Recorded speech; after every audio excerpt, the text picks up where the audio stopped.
My name's Dave DeBow, founder of MoneyPartnerFormula.com, and this show is built for everyday real estate investors who are actively doing deals and looking to scale using other people's money. So if you're an active real estate investor and you want to get featured on this show to talk about your own real estate and capital raising experiences, then just go to daveinterviewyou.com. Now let's get rolling with this episode, and remember to subscribe for daily interview content. These days, when I'm interviewing multifamily syndicators, typically what I hear when it comes to the markets they're investing in are the Midwest, the Carolinas, Texas, etc., etc. But how cool would it be to invest somewhere almost tropical? How cool would it be to invest in southern Florida? Well, today's special guest, Natasha Falconi, does exactly that. Natasha is a very experienced real estate investor, entrepreneur. She's got a pretty amazing background in accounting. She's got experience in banking, property management, all sorts of different things. And she's focused on multifamily real estate in and around Miami, Florida. So Natasha, welcome to the show. Dave, thank you so much for having me. I'm looking forward to our conversation. So Natasha, give us a little snapshot of what the portfolio looks like for you as of, well, by the time this comes out, it's going to be sometime in September 2025. What kind of properties, what kind of neighborhoods, what do you got so far? So, as you mentioned, I invest in the South Florida market. And specifically, if you're familiar with South Florida, I invest in two cities, Hialeah and Little Havana. They are cities that are very close to my heart, where there are many buildings that have long-term holders and are not as nice as they could be. And so I love to come in and buy those type of properties and renovate them and keep the community in place. Okay, so it's not, and thank goodness, because I'm a little bit familiar with Little Havana. I absolutely love it. Probably my favorite spot in Miami. And it's not getting these properties and demolishing them, putting up some spanky new glass tower thing. It's enhancing what's already there. Am I understanding that correct? Yes, that's what I do not redevelop the assets that we've purchased. We basically, or I should say redevelop. I don't knock them down and make new ones. We buy what's existing. If it has good bones, we come in and we renovate the bathrooms and the kitchens, and we make them nicer, and then we elevate them is probably the best way to put it. We put in landscaping and beautiful trees and create homes for those individuals that are already living in the communities. Very nice. Well, maybe walk us through what's one of your favorite deals that you've done that just kind of pops out to you as like your baby that you're proud of. I say that about like the last deal I do. Well, tell us about the last one. The last one, like always, the transformation for me is really what I absolutely love. If you see a photo of a building when we acquire it, and you see a building of it, let's say, 18 months later, and that is really, I would say that my favorite thing, or the thing that I love the most, is how the residents react when they see the transformation. Because as always, what's new is scary sometimes, and when we come in and they believe that we're gonna just change everything, the answer is yes, we change everything, but it's for the better. So then the community gets involved and is very excited about what we're doing, and that's really what fills me, I guess, or what's the most exciting thing for me that I work on. So when you're rehabbing these kind of buildings, well, give us an idea. What size properties are you working with typically? Because if it's older vintage, it's probably smaller properties. Or it varies. It varies because in these communities, you can have a 30-unit building, a 50-unit building, and a 10-unit building right by there. So it's a mix for us. We have 30-unit buildings, 20-unit buildings, 16, 8, 6. The focus for my portfolio is geography. So I would buy a 6-unit building next to a 30-unit building, next to a 100-unit building, because I want to focus on these specific areas. Okay, that makes sense. So that last example that you're walking us through there, people were nervous about the change. They usually are. when you're rehabbing and renovating a property like that, are you typically moving tenants out and getting new tenants in? Are you keeping a large portion of the existing tenant base going there? Are you getting the properties vacant? What does that kind of side of things look like for you?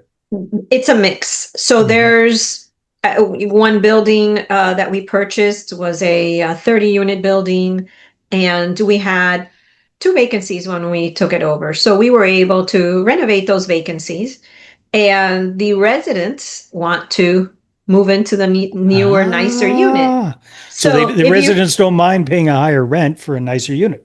For a nicer unit, exactly. So Yeah. if you've heard of the game Tetris, that's kind of what we do with Moving our everybody with the around. residents. We Yeah. move them around, and so you have some that leave, and then you have some that love what they're seeing and they stay, and then it's a mix. It's a mix of all of those components that you just mentioned. Interesting. So how long in that example is it still an ongoing project to get units renovated? Because you've probably got some long-term tenants that have been in there forever, and don't plan on leaving. What's That building, we did it in 18 months. wow, that's very And good. there are situations where we do, yes, they don't want to leave, but we give them the option. You can move into this new unit. This is what the rent is going to be. Hmm. Or we help them find another place to go so that we can Okay. continue with the project. Yeah, You know, makes sense. we do a lot of, we get creative, I should say, to make sure to help them either move or move into a new unit, and so that we're able to improve the entire building at once, as opposed to, I don't think it's a good business model to come in, fix some of them, and then wait, and then maybe have some below market rents, have some above. It's just that we come It's a in, we hodgepodge. make everything to market, and then we're able to just continue to maintain what now has been works well, as far as minimal repairs, because Hmm. there's less repairs because everything is newer. Mm. So that also makes a big difference and impact Yeah. on the financial stability of the property. Hey there, if you're a capital raiser, a syndicator, or a fund manager, and you're looking for a steady flow of incoming accredited investor leads, then go ahead, grab a free copy of my new book, How to Get 20 Accredited Investor Meetings Every Month Without Cold Calling, Networking, or Chasing People. You can get that at 20accreditedinvestorsbook.com. Again, that's the number 20accreditedinvestorsbook.com. That's smart.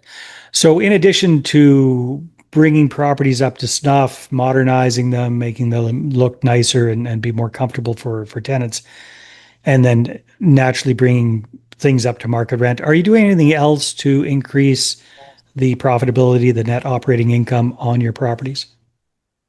Well, the things that we do are, I think this is, doesn't matter where you are.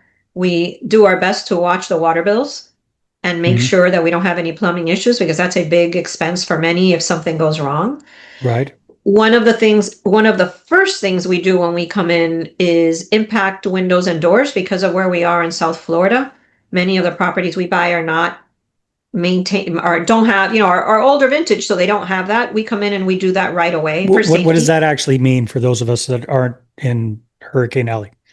So what that means is, it basically, you're putting in windows and doors that can withstand the windstorms. Right. And so how that helps is that if you have a good roof, if you have good windows, you're going to have a very high probability of success through a storm. Nothing's Right. guaranteed, but we do everything that we can to mitigate that and have our residents feel safe and protect our investment. And does that help lower insurance costs as well? It does. Yeah, I would imagine. Okay. Very, very smart. So we were talking a little bit off camera, Natasha, that you've got a couple of passions here. So one of them is investing in your own backyard. So tell me a little bit about that, because a lot of people say, invest where it makes the most sense financially, and maybe it does, but what other reasons do you have for investing so close to home? I think there's a few reasons besides the fact that it is close to home and I understand this market very, very well. The areas that I invest in are, and the buildings that I buy is where I used to live when I was young. Mm. So I understand what it means to live in those buildings. So that's the first thing. And so the fact that I can come in and improve them is very near to my heart, and being able to make a difference in these families. I also believe very strongly in the Miami market, because I believe that this is not a declining market that is questionable. This market is strong. It is only going up and will continue to thrive. So I am very positive about investing here, and it's where I live. So I am not investing somewhere where I am speculating or finding out after the fact something that's happening. I am here. I visit our properties on a regular basis, and I know exactly what's happening in the communities. And I think that is what separates how I decide to invest from others, because I'm there. I visit my properties every week, and I'm able to make quick decisions. Do you take care of management in-house, or do you have Yes. third-party management? We No. take care of we I believe in making sure that we are providing A class service, and I only know that by managing and training the team myself. All right. Now, the other thing we were talking about off camera is the other passion that you have, which is getting more women involved in real estate. So tell me a little bit about that. So I went to a conference many 5 years ago. My friend Beth Azor put on specifically because of this, because there are not enough women investing in real estate. So there's a statistic that she quotes regularly, which is 3% of real estate investors are women. Wow. And so I'm like, okay, so I'm part of that 3%. And there's very few of us that we know that. And why is that? So getting more women involved in investing, and it doesn't have to be how I do it. I'm an active real estate investor. You could be a passive real estate investor. You can invest in deals do what you love, but invest in deals and create generational wealth for yourself. And we need to create more awareness for more ladies to do that. And so in this conference, I met more, I had known her, but I met her, had more ladies get involved. And now we're creating a community of women to get involved and invest more, or be more active investing in real estate, and educating in the fact that you don't need to invest.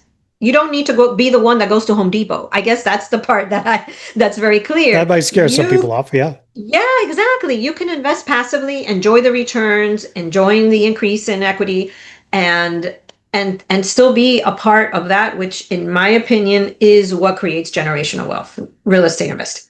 Yeah. Well said. Natasha, what are your plans? Where do you see yourself taking the business over the next 12 to 24 months?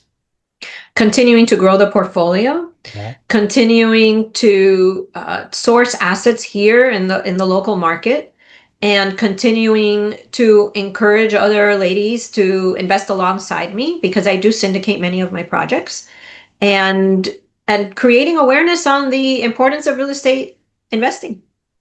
Yeah. Well, that makes a lot of sense.